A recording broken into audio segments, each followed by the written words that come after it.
Hello guys, welcome to JDS educational academy. So दोस्तों, आज मैं बहुत ज़्यादा एक्साइटेड हूँ। ये मेरा फर्स्ट यूपीएससी एग्ज़ाम का एडमिट कार्ड रिलीज़ हो गया है। और दोस्तों, मेरा एग्ज़ाम आज होने वाला है 10 अक्टूबर 2021 को, है ना। डेट ऑफ एग्जामिनेशन क्या है दोस्तों? 10 अक्टूबर 2021 को। तो मैं आपको इस वीडियो में बताऊँगा दोस्तों कि यूपीएससी एग्ज़ाम्स की प्री देने के लिए आपको क्या क्या चीज़ें ध्यान में रखनी है। तो मैं आपको आज अपना पूरा एडमिट कार्ड दिखाऊंगा दोस्तों, उसमें क्या क्या गाइडलाइंस दी है यूपीएससी ने। तो इस वीडियो को शुरू से लेकर अंत तक ज़रूर देखें और आप लोग भी ध्यान रखिएगा दोस्तों, आपको क्या क्या चीज़ें लेके जानी है। इन फ्यूचर्स भी ये जो गाइडलाइन है वो आपके लिए हेल्पफुल होगी। ठीक है, सो चलिए स्टार्ट करते हैं दोस्तों।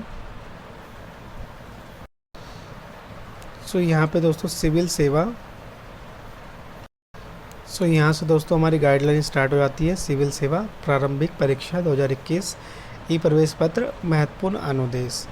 देखते हैं दोस्तों क्या क्या चीज़ें मेरे को ध्यान में रखनी है और इसके साथ साथ आप लोगों को भी ध्यान में रखना है प्री एग्ज़ाम देने से पहले। तो सबसे पहला है दोस्तों, ई प्रवेश पत्र की सावधानीपूर्वक जांच करें तथा विसंगतियां यदि कोई हो तो तत्काल संघ लोक सेवा आयोग के ध्यान में लाएं। तो सबसे पहले दोस्तों आपको अपना एडमिट कार्ड ध्यान से देखना है और अगर कोई गलती है तो आपको जाके तुरंत यूपीएससी के जो वहाँ पे लोग होंगे उनको बता देना है दोस्तों कि मेरे में ये त्रुटि है, इसे ठीक कर दीजिए। सेकेंड है दोस्तों, संघ लोक सेवा आयोग के साथ आप अपने सभी पत्र व्यवहार में अपना नाम, अनुक्रमांक, रजिस्ट्रेशन आईडी तथा परीक्षा के नाम और वर्ष का उल्लेख करें। यानी यहाँ पे जाते ही सबसे पहले आपको बताना है दोस्तों नाम, अपना रोल नंबर, रजिस्ट्रेशन नंबर और परीक्षा के नाम और वर्ष का उल्लेख कर देना, वहाँ बता देना है और आपकी जो भी प्रॉब्लम होगी वो सॉल्व कर दी जाएगी।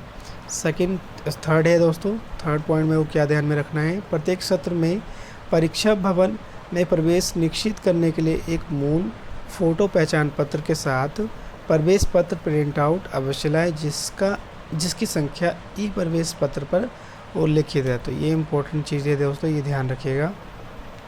बताता हूँ क्या है आगे। सिविल सेवा परीक्षा 2021 के अंतिम परिणामों की घोषणा तक ई प्रवेश पत्र को अवश्य ही सुरक्षित रखें। तो थर्ड गाइडलाइन में कहता है दोस्तों कि आपको एक आईडी प्रूफ लेके जानी है, ठीक है, ओरिजिनल, प्लस आपको प्रिंट आउट लेके जाना। जैसा कि दोस्तों मैं आपका यहाँ पे अपना एडमिट कार्ड और एक आईडी प्रूफ लेके जा रहा हूँ। आईडी प्रूफ में मैं अपना पैन कार्ड लेके जा रहा हूँ। तो इसमें ये चीज़ साफ साफ है दोस्तों कि जिसकी जो चीज़ें मैं आपने डाली है फॉर्म भरते टाइम पे, जौन सी आईडी दी है उनको वही आईडी उनको आपको दिखाना होगा। ठीक है, तो जैसे मैंने पैन कार्ड डाला है दोस्तों, दिया था, सबमिट किया था उस टाइम पे, तो मैं पैन कार्ड ही लेके जाऊंगा, ना कि आधार कार्ड लेके जाऊंगा। तो ये मिस्टेक्स मत करिएगा दोस्तों, आप लोग भी आगे इन फ्यूचर ध्यान रखिएगा, है ना। और इसके साथ साथ जब तक लास्ट रिज़ल्ट नहीं आता तब तक आपको क्या करना है, इस एडमिट कार्ड को संभाल कर रखना है। ठीक है दोस्तों, तो आप इसे म्यूज़ियम में भी सजा सकते हैं, है ना। फोर्थ पॉइंट देखते हैं दोस्तों, ई प्रवेश पत्र की सुरक्षा की जिम्मेदारी आपकी है और यदि कोई अन्य व्यक्ति इस ई प्रवेश पत्र का प्रयोग करता है तब यह प्रमाणित करने की दायित्व आपका है कि आपने किस प्रतिरूप धारक की सेवा नहीं लिया। तो अपना एडमिट कार्ड दोस्तों बहुत संभाल के रखना है, किसी को भी नहीं देना है, किसी को भी नहीं कह सकते ना। अगर मान लो आपका एडमिट कार्ड किसी के हाथ में मिल गया तो उसकी ज़िम्मेदारी पूरी आपकी होगी। तो मैं इस चीज़ का ख़ास तौर से ध्यान रखूँगा आज के एग्ज़ाम में कि भाई मेरा एडमिट कार्ड मेरे पास ही रहे, किसी और के पास ना जाए, नहीं तो मुझे जवाब देना होगा उस चीज़ का। ठीक है, तो ये चीज़ें आप भी ध्यान रखिएगा। फिफ्थ पॉइंट है, उम्मीदवार नोट करें कि OMR उत्तर पत्रक में विशेष रूप से अनुक्रमांक और परीक्षण पुस्तिका की सीरीज कोड के संबंध में विवरण एनकोड होने पर हुई किसी प्रकार की चूक या भूल विसंगता के मामले में उत्तर पत्रक अस्वीकृत कर दिया जाएगा। यानी फिफ्थ पॉइंट मुझे क्या ध्यान में रखना है दोस्तों, जो OMR होगी उसमें रोल नंबर और जो पेपर कोड होगा, जैसे ABCD जो भी कोड होगा वो मुझे सही से भरना होगा। अगर मैंने थोड़ी सी मिस्टेक करी तो उसे रिजेक्ट कर दिया जाएगा।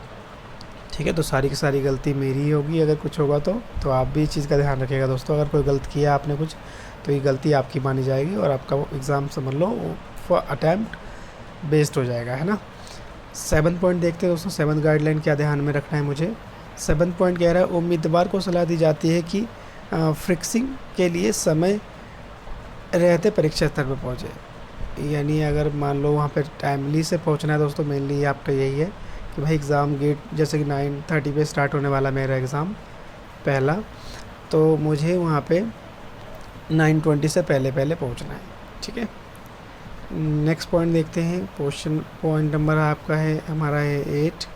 तो 8 में क्या कह रहा है यूपीएससी की गाइडलाइन। 8 में कह रहा है दोस्तों, उम्मीदवार यह ध्यान रखे कि उन्हें उनके ई प्रवेश पत्र में वर्णित परीक्षा स्थल के अलावा किसी अन्य परीक्षा स्थल पर बैठने की अनुमति नहीं दी जाएगी।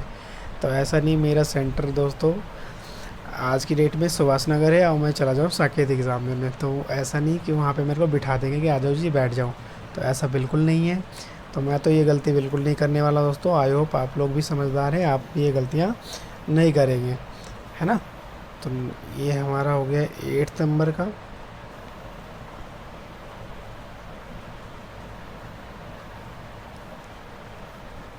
नेक्स्ट गाइडलाइन देखते हैं दोस्तों 9th नंबर।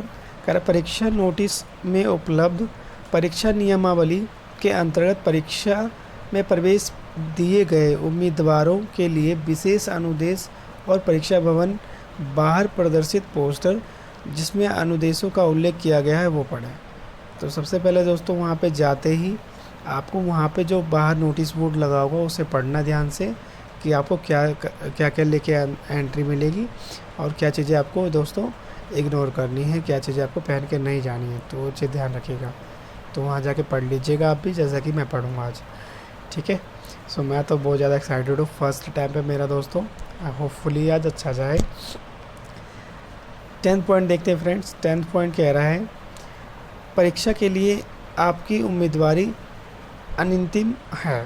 ठीक है, यानी अगर आपको परीक्षा देना है तो आपको ही जाना होगा दोस्तों, ध्यान रखिएगा। पॉइंट नंबर 11 कह रहा है उम्मीदवारों के पास कोई मोबाइल फ़ोन यहाँ तक कि स्विच ऑफ मोड में भी पेपर या अन्य इलेक्ट्रॉनिक उपकरण अथवा प्रोग्राम किए गए जाने वाले योग्य डिवाइस अथवा पेन ड्राइव्स वॉच जैसा स्टोरेज मीडिया इत्यादि और कैमरा ब्लूटूथ उपकरण अथवा कोई अन्य ऐसा उपकरण अथवा संबंधित सहायक सामग्री चालू अथवा स्विच ऑफ मोड में नहीं होनी चाहिए जिसका परीक्षा के दौरान संचार साधन के रूप में प्रयोग किया जा सकता है। इन अनुदेशों का किसी प्रकार में उल्लंघन किए जाने पर अनुशासनिक कार्रवाई की जाएगी और भावी परीक्षाओं के लिए प्रतिबंधित कर दिया जाएगा, है ना। तो सबसे मोस्ट इम्पोर्टेंट आपकी गाइडलाइन कैसे तो यही है कि आपको कोई भी नकल का सामान नहीं लेके जाना है, इवन मोबाइल चाहे स्विच ऑफ हो दोस्तों चाहे ऑन हो। ठीक है, तो ये ऐसे इलेक्ट्रॉनिक गैजेट्स आपको नहीं लेके जाना दोस्तों, बिल्कुल इग्नोर करना है। ठीक है, अगर पकड़े जाते हैं दोस्तों तो आपको फ्यूचर में दोबारा एग्ज़ाम देने में बहुत ज़्यादा प्रॉब्लम हो सकती है, तो ध्यान रखिएगा। मैं तो ये गलती बिल्कुल नहीं करने वाला, होपफुली आप भी समझदार हैं और आप भी नहीं करेंगे, है ना। नेक्स्ट देखते हैं दोस्तों पॉइंट नंबर 12 क्या कहता है। पॉइंट नंबर 12 कहता है दोस्तों उम्मीदवारों द्वारा परीक्षा कक्ष भवन के भीतर सामान्य अथवा सामान्य कलाई घड़ी ले जाने की अनुमति है, परंतु किसी विशेष सहायक उपकरण वाली घड़ियां जिन्हें संचार साधन के तौर पर प्रयोग किया जा सके अथवा स्मार्ट घड़ियों का प्रयोग पूर्णतः वर्जित है और उम्मीदवारों को इस प्रकार की घड़ियां परीक्षा कक्ष भवन में ले जाने की अनुमति नहीं है। तो आप नॉर्मल वॉच लेके जा सकते हैं दोस्तों टाइम देखने के लिए, लेकिन कोई भी स्मार्ट वॉच नहीं चलेगा वहाँ पे, तो ये चीज़ ध्यान रखिएगा। 13 पॉइंट कह रहा है परीक्षा के दोनों प्रश्न पत्रों में उम्मीदवार द्वारा गलत उत्तर अंकित किए जाने पर पेनल्टी है। तो दोस्तों नेगेटिव मार्किंग है, ये चीज़ का भी ध्यान रखूँगा मैं भी, तो ये ध्यान रखिएगा। नेगेटिव मार्किंग है, सारे क्वेश्चन अटैम्प्ट नहीं करके आने, जो आता है केवल वही करो भाई। 14 कह रहा है काले पॉइंट पेन से भिन्न किसी अन्य पेन से अंकित किए गए उत्तरों का मूल्यांकन नहीं किया जाएगा। तो इस पे सब खास तौर से बोला गया है दोस्तों कि आपको ब्लैक बॉल पॉइंट ही चाहिए, है ना। और ये चीज़ ध्यान रखिएगा, ब्लैक बॉल पॉइंट है तो एक मत लेके जाइए, कम से कम 2 लेके जाइए दोस्तों, क्योंकि अगर मान लो कोई एक पेन आपका ख़राब होता तो आपका सेकंड पेन तो होगा, क्योंकि दोस्तों वहाँ पे इतना टाइम नहीं हुआ कि आप किसी से मांगे और आपको कोई दे भी देगा, तो ये चीज़ ध्यान रखिएगा। तो 2 ब्लैक पॉइंट कम से कम पेन लेके जाना ही जाना है दोस्तों। तो मैं तो 2 पॉइंट पेन लेके जा रहा हूँ दोस्तों, तो आप लोग भी आगे से ध्यान रखिएगा। 15 क्वेश्चन है, उम्मीदवारों को सलाह दी जाती है कि कीमती मूल्यवान सामान और बैग भवन में ना लाएं क्योंकि उनकी सुरक्षा सुरक्षित नहीं की जा सकती। इस संबंध में नुकसान के लिए आयोग जिम्मेदार नहीं होगा। दूसरी बात ये है दोस्तों कि भाई अगर कोई सामान लेके जाता है महंगा और वहाँ मान लो लॉस हो जाता है तो जिम्मेदारी यूपीएससी वालों की नहीं होगी, इसकी जिम्मेदारी पूरी आपकी होगी। तो इस चीज़ का खास तौर से ध्यान रखें, है ना। ये तो नॉर्मल सभी एग्ज़ामों में होता ही है दोस्तों। नेक्स्ट है आपका 16, कह रहा है जिन उम्मीदवारों का ई प्रवेश पत्र पर फोटो स्पष्ट नहीं है उन्हें परीक्षा में प्रवेश के लिए वचनबंध के साथ साथ अपने साथ फ़ोटो पहचान का प्रमाण पत्र, पासपोर्ट आकार के 2 फोटोग्राफ प्रत्येक सत्र के लिए लाने होंगे। तो 16 कह रहा है दोस्तों कि अगर मान लो कोई त्रुटि है ना, आपकी फ़ोटो अगर क्लियर नहीं है इस एडमिट कार्ड पे, तो आपको 2 फ़ोटोज़ लेके जानी है दोस्तों, है ना। और दोनों सत्रों के लिए लेके जानी है, दोनों शिफ्ट के लिए लेके जानी है ना, ताकि आपको एंट्री मिल सके। तो ये ध्यान रखिएगा। मेरी फ़ोटो तो बिल्कुल क्लियर है दोस्तों, तो मुझे कोई प्रॉब्लम नहीं है। नेक्स्ट देखते हैं 17 पॉइंट कह रहा है वे उम्मीदवार जिन्होंने स्वयं के स्क्राइब्स लेखन सहायक का विकल्प चुना है, कृपया यह नोट करें कि उन्हें स्क्राइब लेखक सहायक को परीक्षा के लिए तभी अनुमति प्रदान की जाएगी जब स्क्राइब लेखन सहायक के पास अलग ई प्रवेश पत्र, स्वयं के स्क्राइब लेखन सहायक के लिए ई प्रवेश पत्र अलग से जारी किया जाएगा। तो यानी जिन लोगों ने लेखन सहायक में दोस्तों स्वयं स्क्राइब करने का विकल्प चुना है, उन्हें भाई एक अलग से एडमिट कार्ड लेके जाना होगा, ठीक है। इस पॉइंट को हम इंग्लिश में भी देख लेते हैं थोड़ा सा। सो ये कह रहा है दोस्तों, candidates who have opted their on scribes may note that their own scribes will be allowed for the examination only with the separate e-admit card.